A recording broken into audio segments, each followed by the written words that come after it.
কল্পনা করুন এমন একটা রাজসভার কথা, যেখানে সেই যুগের শ্রেষ্ঠ সব পণ্ডিত, অজেয় সব যোদ্ধা আর পরাক্রমশালী রাজারা বসে আছেন। একদম কানায় কানায় পূর্ণ একটা সভা। ঠিক। আর সেই রত্নখচিত সভার মাঝখানে সকলের চোখের সামনে ঘটে চলেছে এক অকল্পনীয় পাশবিক অপরাধ। এবং সবচেয়ে আশ্চর্যের বিষয় হল, সবার সবচেয়ে জ্ঞানী মানুষেরা কিন্তু তখন মাটির দিকে তাকিয়ে আছেন। একদম। সবচেয়ে শক্তিশালী মানুষেরা একেবারে নিশ্চুপ। আর ঠিক সেই জমাট বাঁধা, কেমন একটা দমবন্ধ করা নৈশব্দকে ফালাফালা করে ছিঁড়ে দিল একটিমাত্র কণ্ঠস্বর। হ্যাঁ, আর সেই কণ্ঠস্বরটা কোনো দেবদূতের নয়, বা শত্রুপক্ষের কোনো মহাবীরেরও নয়। না, একেবারেই নয়। সেই প্রতিবাদী কণ্ঠস্বরটা ছিল খোদ অপরাধীদের শিবিরেরই এক তরুণ রাজপুত্রের। আজকের এই গভীর অন্তর্যাত্রায় আমরা সেই বিস্মৃত তরুণ, মানে বিকর্ণের মনস্তাত্ত্বিক গহ্বরে প্রবেশ করব। একটা ভীষণ প্রয়োজনীয় আলোচনা হতে চলেছে আজ, তাই না? প্রাচীন শ্লোক আর তথ্যসূত্রগুলো ঘেঁটে আমরা আজ বোঝার চেষ্টা করব এই মানুষটি আসলে কে ছিলেন, কেন তিনি কৌরব বংশের রক্ত বহন করেও দ্রৌপদীর বস্ত্রহরণের সেই অভিশপ্ত দিনে একমাত্র প্রতিবাদী হয়ে উঠেছিলেন। আসলে বিকর্ণের এই আখ্যান অত্যন্ত বেদনার, আবার একই সঙ্গে প্রবল অনুপ্রেরণারও। সেটা কিভাবে? মানে, তার জীবন আমাদের খুব স্পষ্টভাবে শেখায় যে কেবল সত্যকে চিনতে পারা বা মনের গভীরে সত্যকে জানাই সব নয়। হ্যাঁ, সত্য জানাটা তো একটা দিক মাত্র। ঠিক, সেই সত্যের পক্ষে দাঁড়ানোর সাহস দেখানো এবং সেই অনুযায়ী কাজ করার স্বাধীনতা না থাকাটা একজন মানুষের ভেতরে কতটা মর্মান্তিক এক শূন্যতা তৈরি করতে পারে, তার এই অসহায়তা এক চিরন্তন ট্র্যাজেডি। সত্যি।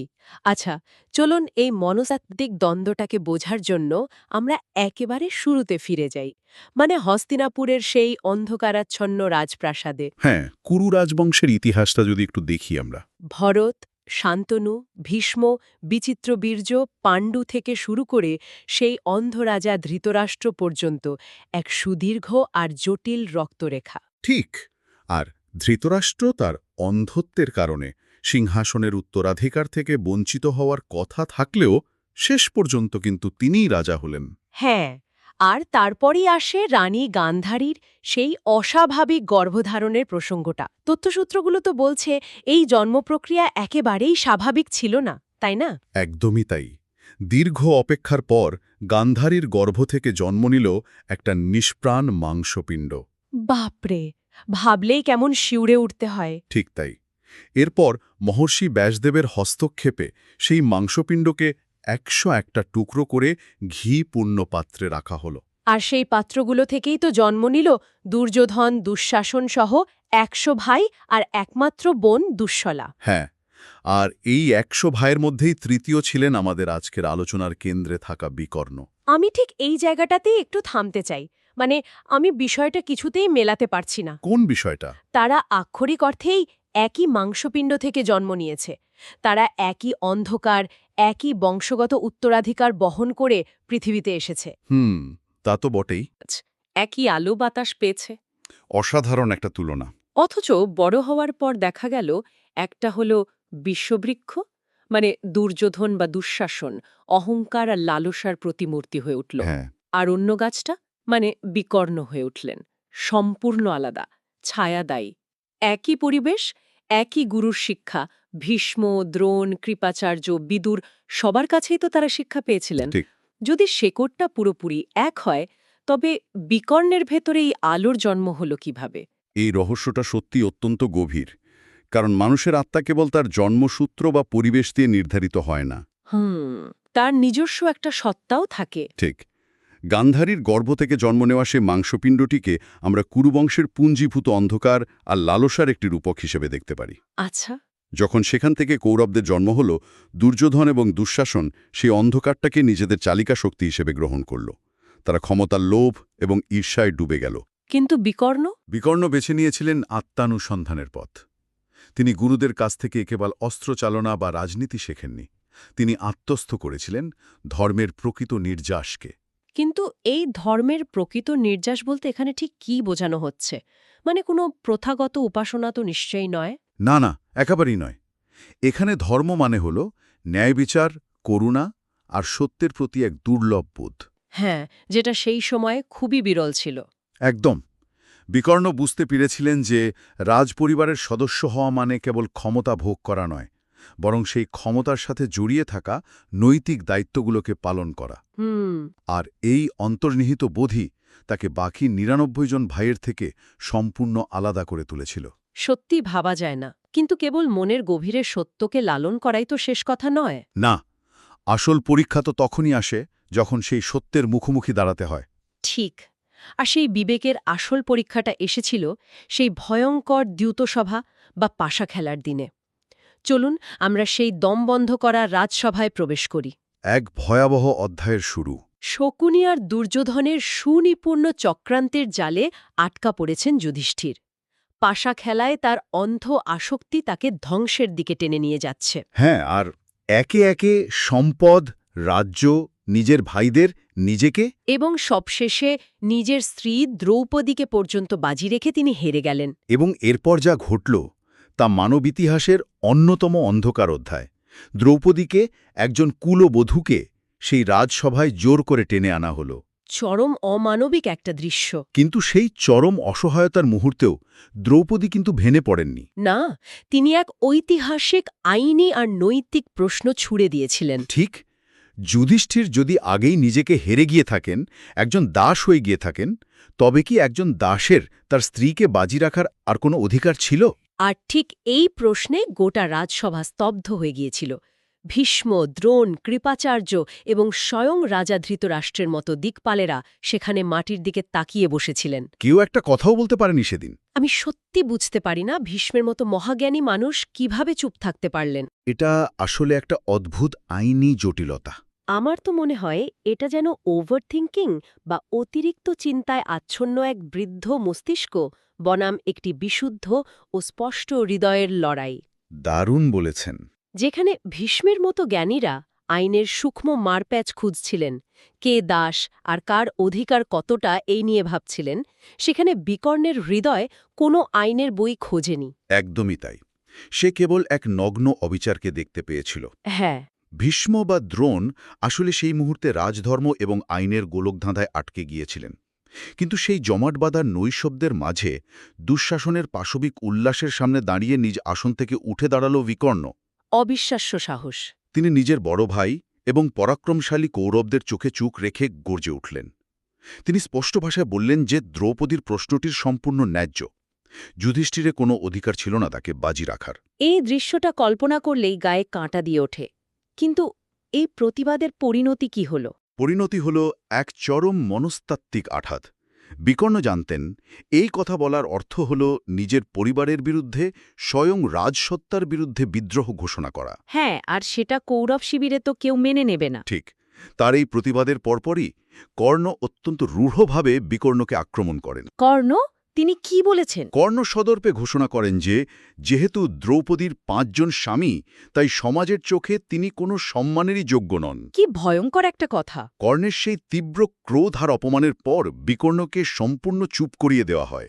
সেই বিশাল রাজসভায় আপনজনদের ভিড়ে বিকর্ণ হয়ে পড়েন সম্পূর্ণ একাকী। একা, একেবারে একা। সত্যের পক্ষে দাঁড়িয়ে এক তরুণ রাজপুত্রের এই যে চরম একাকিত্ব, এটা আমাদের হৃদয়ে এক গভীর বেদনার সৃষ্টি করে। হ্যাঁ, একটা বিশাল দীর্ঘশ্বাস বেরিয়ে আসে। তবে এই অসীম সাহসিকতার ঠিক পরেই আসে সবচেয়ে বড় ট্র্যাজেডি, হ্যাঁ, যেটাকে আমরা বলতে পারি বিভক্ত আনুগত্যের ট্র্যাজেডি। আমি এই জায়গাটা কিছুতেই মেনে নিতে পারি না। কেন? মানে, বিকর্ণ তো জানতেন যে পাণ্ডবরা ন্যায়সঙ্গত অবস্থানে আছেন। তিনি নিজের চোখে দেখলেন দ্রৌপদীর প্রতি কি ভয়ঙ্কর অন্যায় হল।